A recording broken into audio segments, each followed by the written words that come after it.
Hi hello welcome back to my channel Sonu Juhi's kitchen. ఇవాల్టి వీడియోలో సింపుల్గా ఈజీగా ఈవినింగ్ స్నాక్స్ కరకరలాడే ఉల్లిపాయ పకోడీ ఎలా తయారు చేసుకోవాలో ఈ వీడియోలో చూద్దాం.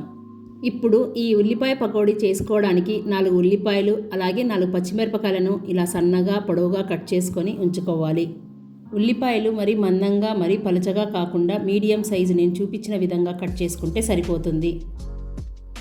ముందుగా ఒక బౌల్ని తీసుకొని సన్నగా తరిగిన పచ్చిమిర్చి అలాగే సన్నగా తరిగిన ఉల్లిపాయలను వేసి 1/2 టీ స్పూన్ పసుపు, రుచికి సరిపడా ఉప్పు, 1/2 టీ స్పూన్ వేయించి పొడి చేసుకున్న జీలకర్ర పొడి. ఇప్పుడు వీటన్నిటిని బాగా కలిసేలా కలుపుకోవాలి. బాగా చేత్తో ప్రెస్ చేస్తూ ఆనియన్స్ నుంచి వాటర్ వచ్చి అంతా మిక్స్ అయ్యేలా కలుపుకోవాలి. ఇప్పుడు ఇందులోకి 1 కప్పు శనగపిండిని వేసుకుందాం. మనం తీసుకున్న 4 ఉల్లిపాయలకు 1 కప్పు శనగపిండి అలాగే 2 టేబుల్ స్పూన్ల బియ్యపిండి అలాగే వేడివేడి ఆయిల్ 2 టేబుల్ స్పూన్ వేసి బాగా స్పూన్తో మిక్స్ చేసుకున్నాక బియ్యపిండి వేడివేడి ఆయిల్ వేయడం వలన పకోడీ క్రిస్పీగా టేస్టీగా వస్తాయి. ఒకసారి ట్రై చేసి చూడండి. ఇలా ఈ విధంగా స్పూన్తో కలుపుకున్న తర్వాత చేత్తో ఇలా ప్రెస్ చేస్తూ కొంచెం వాటర్ని వేసుకుంటూ పిండి మొత్తాన్ని కలుపుకోవాలి. వర్షాకాలం వచ్చేసింది కాబట్టి సాయంత్రం పూట వేడివేడిగా కారంగా ఏదో ఒకటి తినాలనిపిస్తుంది కదా. అలాంటప్పుడు ఇలా క్విక్గా ఆనియన్ పకోడీని చేసేసుకొని వేడివేడిగా సర్వ్ చేసుకోండి.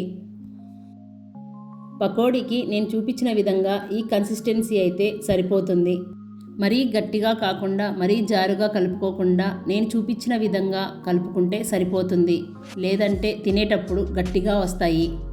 ఇప్పుడు డీప్ ఫ్రైకి సరిపడా ఆయిల్ని పోసి ఆయిల్ వేడయ్యాక ఇలా చేత్తో కొద్దిగా పిండిని తీసుకుంటూ ఆయిల్లోకి వేసుకోండి. ఇలా ప్యాన్లో ఎన్ని పడితే అన్ని వేసుకొని ఫ్లేమ్ని మీడియం ఫ్లేమ్లో దోరగా అటు ఇటు తిప్పుకుంటూ గోల్డెన్ కలర్ వచ్చేంత వరకు ఫ్రై చేసుకోవాలి.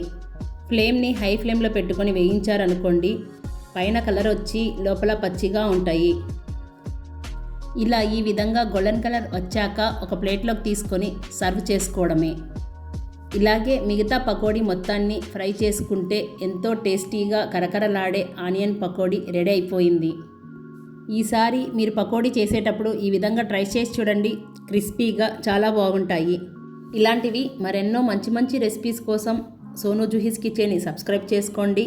అలాగే మీ ఫ్రెండ్స్ రిలేటివ్స్కి షేర్ చేయండి. కామెంట్ చేయడం అస్సలు మర్చిపోకండి. అంతవరకు బాయ్ ఫ్రెండ్స్.